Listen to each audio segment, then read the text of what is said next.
for me, as he said, that we have a graduate tonight, and this is our fourth.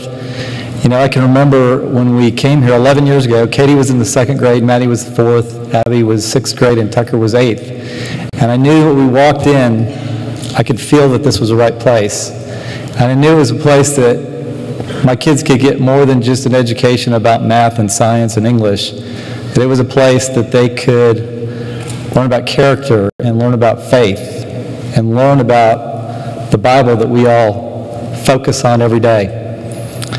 And so tonight it's a privilege for me to be here, and certainly have so many memories myself of football games and girls' basketball games and kids at my house, swimming parties, proms.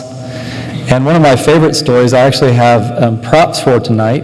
The props don't know that they're props, but they're going to find out right now. And one of the props is my son Tucker. Tucker, if you'll raise your hand. It's right there. There's one of the props. The other prop is my wife Angela. And so one of my favorite, can you raise your hand, Angela? My other prop? So one of my favorite stories is, it was Tucker's sophomore year, and it turned out that Angela was a high school math teacher, and she was teaching geometry that year, and this intersection of lines occurred, a geometric function occurred, and my son ended up in her geometry class. I got it out. And so she said to Tucker, Tucker, what have you heard about my class?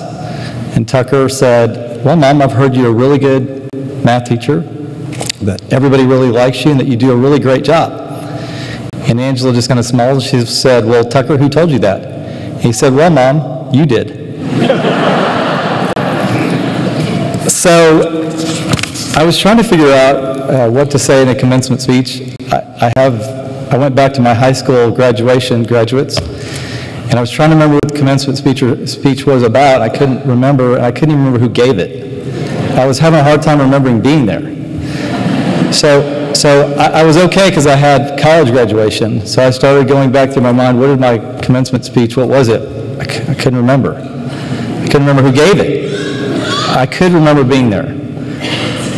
But I still had a graduate degree, my MBA, Baylor. I couldn't remember. But I had one more shot. I went to law school at the University of Virginia, and I was trying to remember there. That one I remember pretty clearly. But again, I don't remember what they said. And so I'm at a little bit of a loss since I've been to 4 of my own commencements, graduations, and I can't remember what anybody said in those commencement speeches. So just like any good 2017 graduate from Legacy Christian Academy, what did I do? I went to the internet.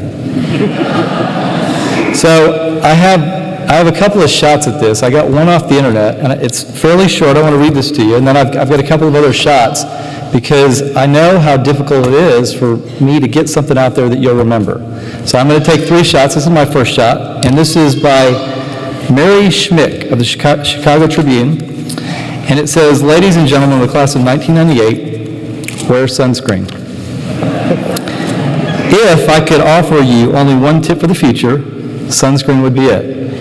The long-term benefits of sunscreen have been proved by scientists, whereas the rest of my advice has no basis more reliable than my own meandering experience. I will dispense with this advice now, so I'm going to give you a couple of things she suggested. Enjoy the power and beauty of your youth. Oh, never mind. You will not understand the power and beauty of your youth until they've faded. But trust me, in 20 years, you'll look back at photos of yourself and recall in a way you can't grasp now how much possibility lay before you and how fabulous you really looked. Don't worry about the future, or worry, but know that worrying is as effective as trying to solve an algebra equation by chewing bubblegum. The real troubles in your life are apt to be things that never crossed your worried mind, the kind that blindside you at 4 p.m. on some idle Tuesday. Do one thing every day that scares you. Sing. Don't be reckless with other people's hearts. Don't put up with people who are reckless with yours. Floss. Don't waste your time on jealousy. Sometimes you're ahead, sometimes you're behind. The race is long, and in the end, it's only with yourself. Remember compliments you receive. Forget the insults. If you succeed in doing this, tell me how. Tell me how. Keep your old love letters. Throw away your old bank statements. Stretch. Don't feel guilty if you don't know what you want to do with your life. The most interesting people I know didn't know at 22 what they wanted to do with their lives. Some of the most interesting 40-year-olds still don't. Get plenty of calcium. Be kind to your knees. You'll miss them when they're gone. Dance even if you have nowhere to do it but your living room. Read the directions even if you don't follow them. Do not read beauty magazines. They will only make you feel ugly. Get to know your parents. You never know when they'll be gone for good. Be nice to your siblings. This is a hard one. They're your best link to your past and the people most likely to stick with you in the future. Understand that friends come and go, but with a precious few, you should hold on. Work hard to bridge the gaps in geography and lifestyle, because the older you get, the more you need the people who knew you when you were young. Live in New York City once, but leave before it makes you hard. Live in Northern California once, but leave before it makes you soft. That's for my son. Travel. Accept certain inalienable truths. Prices will rise. You too will get old. And when you do, you'll fantasize that when you were young, prices were reasonable, politicians were noble, and children respected their elders. Respect your elders. Don't expect anyone else to support you. Maybe you have a trust fund. Maybe you'll have a wealthy spouse. But you never know when either one might run out. Don't mess too much with your hair, or by the time you're 40, it will look like you're 85. Be careful whose advice you buy, but be patient with those who supply it. Advice is a form of nostalgia. Dispensing it is a way of fishing the past from the disposal, wiping it off, painting it over the ugly parts, and recycling it for what it's worth. But trust me, use the sunscreen. That was her advice. I have some of my own. I call it Paxton's principles. So I'm going to give you another shot at remembering something. I've got 5 of them, and hopefully you'll remember 1 or 2 of them.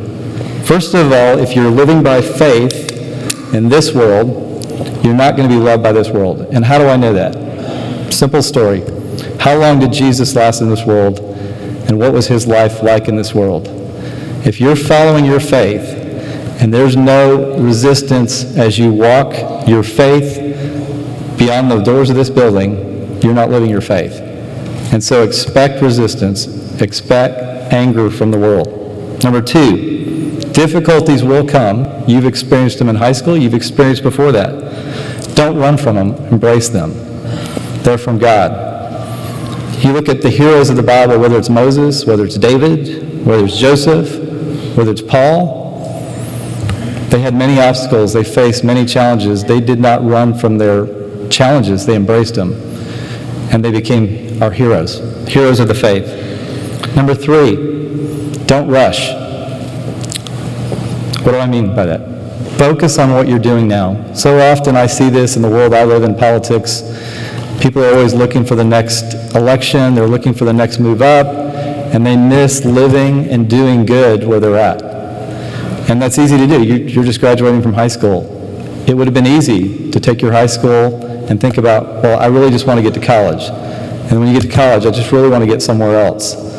But I would encourage you to live each day like it's your last and make a difference where you're at now. Because you never have a guarantee of going forward or doing the next thing. So don't rush. Courage. Run to the battle. David did this. You know the story of David and Goliath. He was asked by his father to go to the front lines, take some food. His 3 brothers were up there. He goes up there. The Philistines are up there. They're afraid of Goliath. He's huge. Nobody wants to fight him. He sees guys running from the battle, and he volunteers to go fight. And he did that by faith. He had courage because he had faith that God would deliver him. He had seen God deliver him in the past when he fought lions and bears. He knew that God would deliver him in the future. So go forward in faith. Don't run from the battle, run to the battle. And finally, the last principle from Paxton is destiny. Each of you has a destiny. It was prepared beforehand, before you were ever born. Before the creation of the world, God had a plan for each one of you. Go find it, search it, ask God for what it is. Some of you will find it soon. Some of you will find it in 10 years. Some of you will find it in 30 years. It doesn't come to all of us the same way. But I do know this, you have a destiny, and if you seek it, you will find it. And you will find not only success in it, but you'll find peace, prosperity, and joy. Seek your destiny from God. All right, if you forget all of that, you forget the wearing the sunscreen, you forget the Paxton principles, I've got one other thing to throw at you. And it's a study that was done on octogenarians. Octogenarians, for those of you who don't know, are those who are in their 80s. They clearly don't have as long to live as you do, but they certainly have some perspective that maybe you don't have and that I don't have. And they asked these octogenarians at the end of their lives, what would they do different if they could live differently? And they had three things. And the first was they would reflect more. It's so easy as you're going off to college to get busy with focusing on your academics. That's good. All that's good. You're going to have social activities, hopefully athletic activities. But don't forget to reflect and appreciate the opportunity that you've been given by your parents, the opportunity you've been given by God. The opportunities that you have are immense. You're special. God's given you an amazing place to be. Don't forget to reflect and appreciate that opportunity. And I can tell you this, if you do that, you'll enjoy the opportunity that you're living a whole lot more. The second thing that these octogenarians said is, do more that will live on after you're gone. So think about while you're at college and beyond, how you can make a difference in other people's lives, either by investing in them individually. Maybe you're creating some type of program that will last after you're gone, that will affect people forever or for years to come. And then finally, this is one that I've thought a lot about, it's risk more. You know, there's another study that asked people if they had more regrets about the things that they'd done wrong or about the things that they didn't do. And there was a lot more regret about the things that they didn't do than the things they did wrong. So I would encourage you, Hebrews 11:6 says that without faith it's impossible to please God. Think about that. Without faith you can't please God.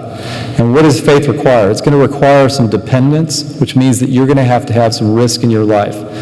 So I would encourage you, as you move forward, that you always have an area of risk, something that if God doesn't deliver you, you won't make it. If you keep that in your life, if you keep that dependence, if you keep that risk in your life, and if you keep that focus on needing God, I can promise you this, you're going to end up in places you never expected, and they're going to be way bigger than you ever expected, and they're going to be a lot higher than you expected. Keep risk in your life.